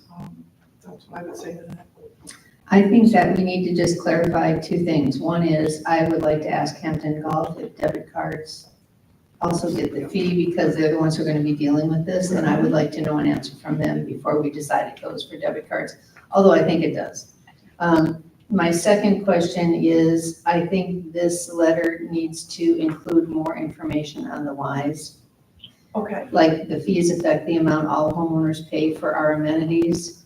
Okay. And consequently, we want to make sure that since people have the option of using ACH. Or check. Okay, but does that mean that I can write a check when I come to dinner? No. No. You might. We have to be careful. Yes. I'm just saying we have to be careful, Yes. yeah. So it should be ACH or check monthly. Monthly invoices, yes. And then my other question is, I'm a little confused because I'm hearing 30,000 for credit cards, 40,000 for credit cards, maybe now it's 40. What is the real amount that we are paying annually? I mean, right now, it's in the $30,000 range for this year or higher. Okay. Well, I annualized it. Yeah. Okay.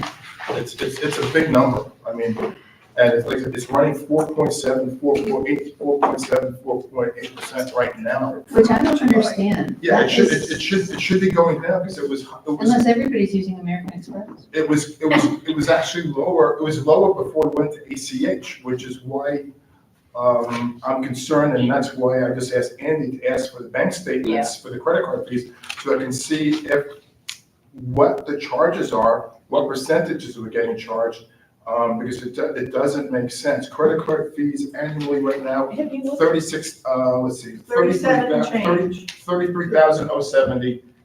No, actual year-to-date is 37,559. And that's year-to-date. I'm looking at F&B. July. I'm looking July F&B. It's Yeah. 33,070. You can't go by just July. I'm looking at year-to-date. I'm looking actual year-to-date July credit card You fees. can't go by year-to-date, Oh, I'm because looking we at last didn't year. implement this until, late winter, early spring. So we'll just say over 30. Yeah, just Okay, say over. yeah, and I so, just, yeah. yeah, And then If I you would look at, also, I haven't been able to do the math yet, but if you look at the last 3 months, say, and I don't know what the tip number is, but somebody should do the calculation. I'd like to see Byron's calculation, because if he just did it on August, it is 4.7%. no, he did it going back for the last 4 months, and he included tips.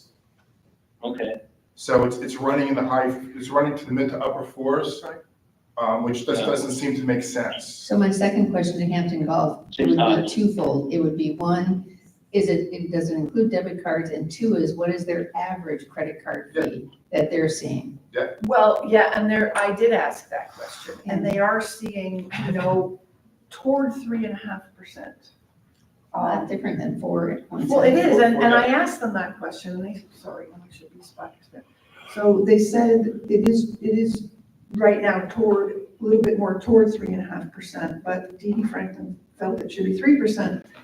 And Justin also did say to me that we should be negotiating these fees downward. It is possible to do. That's what Justin said. Which is what I said to Vesta months and months ago, and they came back to me with the whole analysis, saying, oh, this is what it is, and never did anything. So Rich, before you're asking for the bank statements, have you taken a look at the GL to make sure that there were no misclassifications to the GL account for that? Okay, all right, I can take a quick peek at the GL account and see if there's any. It would have to be misclassed for the last 4 months. Yeah. Okay. Understood. Yeah. And if it's a misclass, that means something else is higher or lower. Correct. So it's, Yeah. that's that, No, so I know. I'm assuming, you gotta assume that this is reasonably correct. Other than, if it's not, then we have much bigger problems, if that's totally reclassed. So I think that we need to see the statements, which is, as I said, we had revenue of $32,000 and a $1,500 credit card fee, which is close to 5%. Yeah. You put tips at 20, I think Byron used 24% or 25%, 25% is the average tip. Okay. So that's the 22 plus some additional, so that's completely reasonable. So that it just doesn't make any sense to come at 4.7%. What were you saying, Ken? I think you have to look at it a little differently. I don't think you can apply the 15, 17 of July to the July revenue, because there's a timing difference between when you make the charge, when you get billed for the credit cards. I agree with that. If you go back 3 months with 1 month in arrears, it's coming in less than 4% with tips, but it's still high. So I still think that if we just change this to say over 30,000. Over 30,000. I did, I fixed that. And I fixed it already. Great. And then I just think adding a little more narrative about how it affects all homeowners, and we're trying to protect our homeowners. And you still have ways of coming to here and eat without paying any fees, ACH or credit. And just so I'm clear, it's the motion is for 3% for credit cards and debit cards, subject to confirmation from Hampton. Correct. Because if they say, no, we don't charge on debit, then you're not doing it. Okay, so who made the motion? Jill? I think I did. It was Rich. Rich. That's my Who motion. made the second? I seconded. Okay, and you guys are both, to our vote? Good with that? Yes. Okay. Mhm. All right, are we The ready only, to the vote? only additional comment, I'm not necessarily opposed to it, because I know a number of small businesses are doing this more and more. So I think we're gonna see it, by more businesses. In talking to some residents, or not many, a couple, they look at it as a cost of doing business. And effectively, by charging it, at the River Club, it becomes a user fee. Basically, if you're using the River Club for dinner, you're paying the 3% fee. But I would argue that, we're penalizing people who come to the River Club to eat No, no. No, we're not. more than other residents. No, They, no. they can pay by check or ACH, and they have to pay fees. But you can't pay by check when you're dining out. It's either credit card or your member card. But you can pay by check at the end of the In a month. month, yes. So But a you lot of can people- still pay by A lot of check. people don't want to do that. But the cost of dinner here is also Subsidized. reasonably low compared to going out to dinner anywhere else. And so it's kind of half a dozen of one, six of another, but I think that it No, I just keeps the understand, cost for the. but I think there's a legitimate comment that somebody made about, will people dine here less knowing there's an additional fee, even though it's being subsidized? So it's just an open question. I would actually I- take a look at that from a different perspective and say to myself, all right, you know what, I will dine here more because I avoid a 3% fee for going out, and my dinner is somewhat subsidized. I have a lower plate price than I'd find outside at a restaurant, and now I don't pay a 3% fee for my meal. I don't know. I think it can be construed the other way. I mean, also, how much do we, I think that's a stretch. by the time that we pay for food and labor and all of that, how much are we actually making on any meal? So if we're saving $30,000, let's call it, on fees, we would have to have $250,000 in sales to actually walk out with a profit of that after you pay for labor and everything else. I don't think you're gonna lose $300,000 in revenue from a few people not using their credit card. So while you might upset a few people, in the long run, I think a lot of the residents will say, look, we're trying to save everybody money, and it's a convenience fee, it's not an amenity. Well, There were, and the it's a multiple, user fee. well, yeah, and the multiple, it's a pass-through. Raise your price. It's a pass-through. And there's multiple ways of getting around it. No. And the only thing is, If you raise your menu fees, then you're affecting the people who are using Everybody. ACH. That's Yeah, that not a was good a option. suggestion like that. That's I said, not- no, no, I didn't that's say, not I didn't right. say that, no. So, it's a way of everybody, everybody sharing in the expense, everybody should not share in the expense. And like I said, I'm a point hog, I love, I use my credit card whenever I can, but I'm with you, I'm gonna vote for the proposal. I'm just trying to raise points that residents will raise. That's really fair. That is As fair. long as you go in eyes wide open. Yeah, and so I'm glad you raised that just before we vote. Do you? In your communication letter, Jill, Yeah, I would suggest some changes, because I think you really want to point out to them, get them to use that member charge and pay that member charge by ACH or personal check, and they avoid the 3% fee. Absolutely. yeah. And do you all want to see another version of this before it goes out, or are you, I'm good. I'm good. okay? As long as you include those things. And I would actually end the whole, the narrative section when you add about why we're doing this. I would add, as a reminder, you too can avoid this fee if you sign up for ACH or pay by check. Well, it is here, but I think, I think that's right, and there's certainly room to do it. And I need to check the link and make sure the link for the ACH thing works, et cetera, so. And you're okay that, because the last time something like this went out, it came from River Club Management, but I think that given the import of it should come from the board. Yeah. Yep, Okay, I agree with that. fair enough. All right. Okay, Okay, so we have to vote now? All right, I'm gonna call the vote. Okay. Aye. All those in favor, please state aye. Aye. aye. All right. Moving on, we now have item number 7A, which is the consideration of the minutes of the Board of Supervisors meeting held on August 11th, 2025. These are behind tab number 6 for your review. Are there any questions, comments, and/or changes to the minutes as presented? There are no questions, comments, and/or changes. We've been looking for a motion to approve. I'll make the motion. Second. Motion by Jill, second by Cheryl. Any further discussion? All those in favor, please state aye. Aye. Aye. We now have the ratification of the operations and maintenance expenditures for the month of July 2025. These are behind tab number 7 for your review. Are there any questions? If there are no questions, we'd be looking for a motion to ratify. So moved.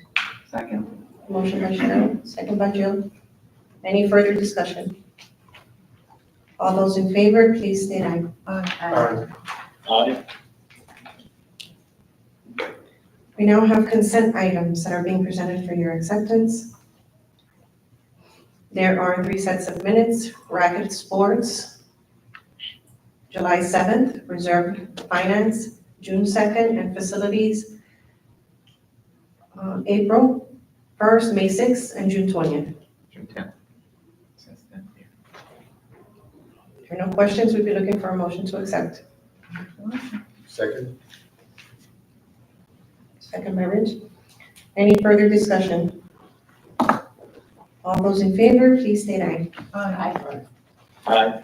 Thank you. Advisory Committee Liaison Reports. Are there any reports? I just want to say that the fitness studio looks absolutely fabulous for those who haven't been in there yet. The color turned out beautiful and so did the slats. So kudos to everybody that was involved in that. Yeah. I guess to make it formal, we have engaged Juniper to do the landscape architect work for the entrance to the River Club. So that's beginning.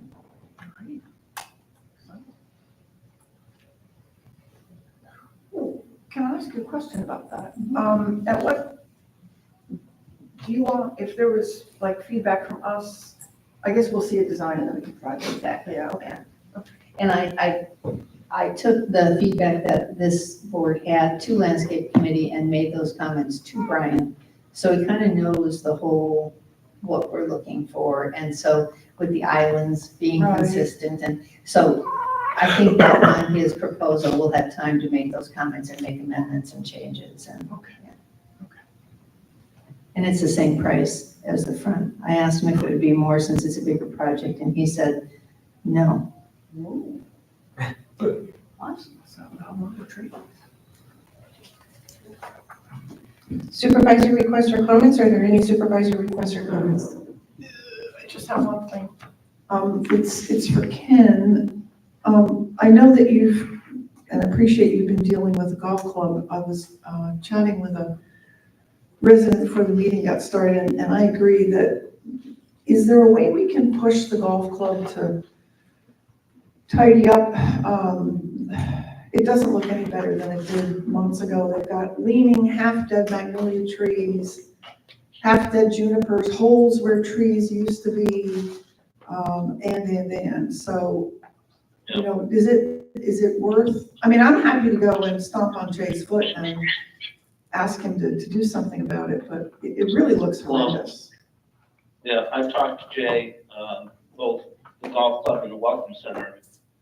And I've been talking to Desi about the welcome center, and I think I reported the last time that they're at least amenable to talking about doing something with the welcome center, so stay tuned on that one, but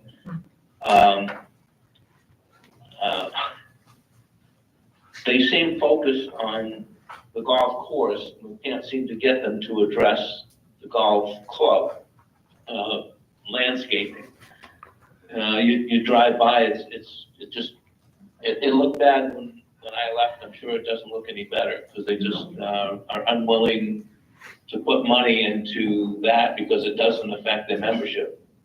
And they're putting money into the course itself. I'll go back to Jay when I talk to Desi again. I'll bring it up as well. Because, I'll make the point that it's not only it's devaluating, the looks of the overall community, but it's devaluating their own property. And I don't know why they would want to do that, but it just seems to be falling on deaf ears. Would it make it, as the only member of the board that's not a member of the golf club, would it make any sense if I reached out to them? Because I I Okay. honestly, Rich, I doubt it. I would think several of us, the four of us are members of the golf club, and you'd think they would respect comments coming from members. Yeah, well, but then again, also, they Even can more also, so. but, members may, I can possibly push a little bit harder because I don't have to worry about getting a bad lockout position or bad start time. Oh, we don't care. We don't care about that. Okay, all right. But, I wonder though, if we say to him, we're not, you don't have to put stuff in, just take that stuff out and just clean it up. And that's why, and last time I mentioned it to Jay, excuse me, he said, well, I have to apply to the county to get rid of the trees, blah, blah, blah. I said, the trees are leaning at like a 20-degree angle. And there's not a jury in the land that's going to be taking down a healthy tree, so. we need to lean on him really hard about They can do that. putting the foliage in the back of the maintenance building. Oh, it's bad. It's bad back there. Oh, it's Yeah. beyond bad. It is, it's dangerous. And, I've talked to him at nauseam over it. I've talked to him many times about, the same things that we're talking about here. And he listens. But he doesn't, that is exactly the response I get. He listens. Yeah. Can we call the fire department on that stuff in the back? Well, I was gonna say, can we have a formal letter to him maybe? Maybe it's time for a formal letter about cleaning up the golf club and fixing that fire hazard in the back of their maintenance shed. I would, Yeah, especially- I want to get his attention and we are not collectively getting his attention. I'm good with that. Well, do we have it come from Andy, or do you want me to write it, or? I think. Okay, I'm just asking. Yeah. I'll run it by you, Madam Chair, and Keith, just to make sure I've captured the correct information.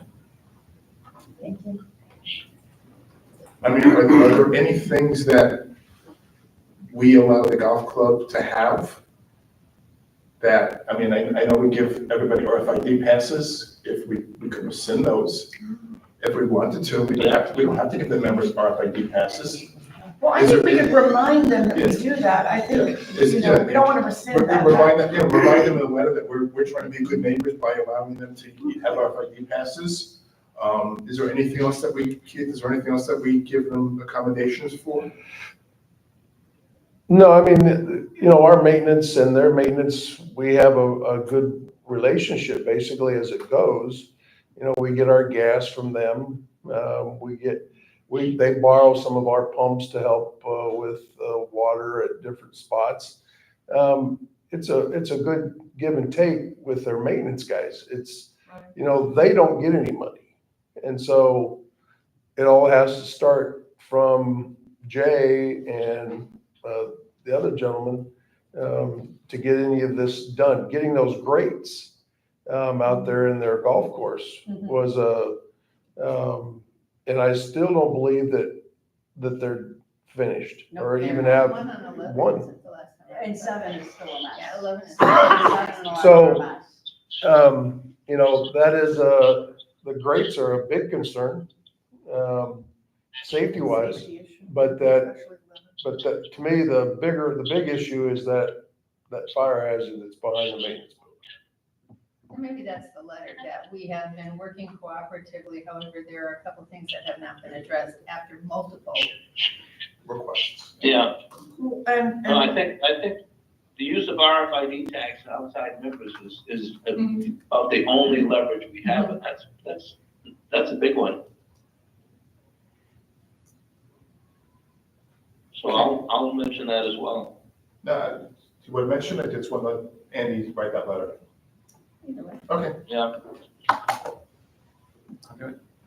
I like that the letter documents our concerns, that's what I want to make sure. Fair Yeah, point. especially the firehouse. Well, yeah, what they're referring to, Andy, because you may not go out the back gate, is in the southern part of the maintenance yard, when they clear brush, they pile it up, and it's a ginormous pile of dry brush. So it's probably a fire hazard, there's also probably lots of roots and snakes in there too. But it's big, If you go out that way, Andy, you'll see it. off Passaro and Siltadella, you'll see it. Okay. So that might give you a visual.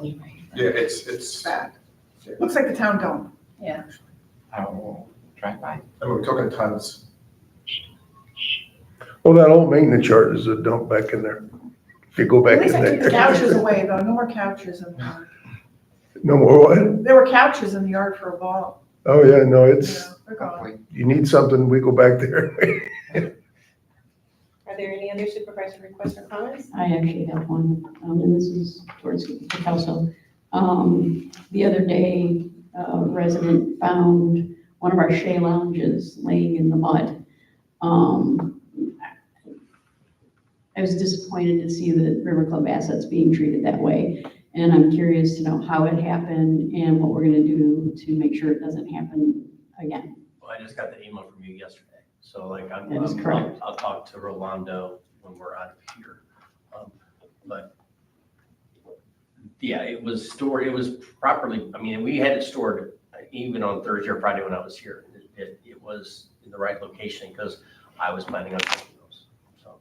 Right, and we decided that you weren't gonna take them. We were gonna figure out a more cost-effective way to do that. Yes. It's not cost effective, but you can. Well, we don't need to take the umbrellas because the umbrellas are repairs, and the places that we were going to take that was for Tropicol material, and so the 5 umbrellas that need to be fixed are mechanical fixes.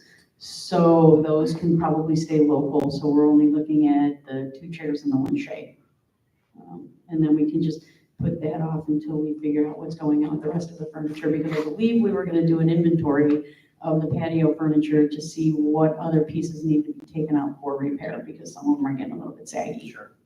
So, all right, if I can just get a follow-up on what happened with that Shea Lounge and what we're gonna do to make sure it doesn't happen again. Thank you. So the strategic plan was included, was sent by Ken. Are we to comment, further comments on that, or what are we, because I do have a comment on it. Oh, the strategic, Yeah. Yeah, I read through it. I looked at it quick, I didn't get enough time. Should we ratify it? I have comments before ratifying. And let me just tell you my big one, I kind of brought it up last time. When we talk about landscaping, it's in, landscape and streetscape standards. There's no way to, we don't do streetscape, landscape committee. We do common area. And I think, and I have a rewrite for that, which I could send, but I can't send it to Kim. I'll send it to you, Belinda. I'll send my changes to you, and then Belinda can take care I of it. was just saying, maybe it's up to you, but maybe you want to have this on the agenda for next meeting? I think so. That way we Everyone can has an ratify it after the opportunity. changes. Yeah, I was gonna put it on the agenda for ratification. But if you can get Send all any your final comments to comments out. Belinda. I'll get final comments to Belinda. Great. Thank you. Thank you.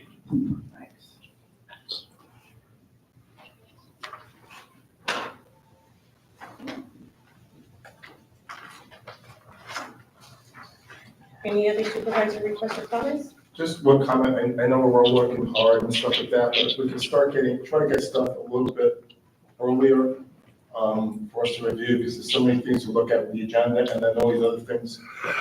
Sorry about No, that. no, and I get it, there's so much going on, Yeah. but it's just hard to get through everything, like, you know, I'll be honest with you, I spaced out on the credit card fee memo. And Saturday morning, I was like, ugh, I got it ready. I couldn't go. Are there any other supervisor requests or comments? He's done. It's 11:40 a.m. Is there a motion to adjourn? Second. All those in favor, please state aye. Aye. 14. Did we lose Ken? We lost I think we Ken. did. He's an aye. All right. That was his sign. Meeting adjourned at 11:50.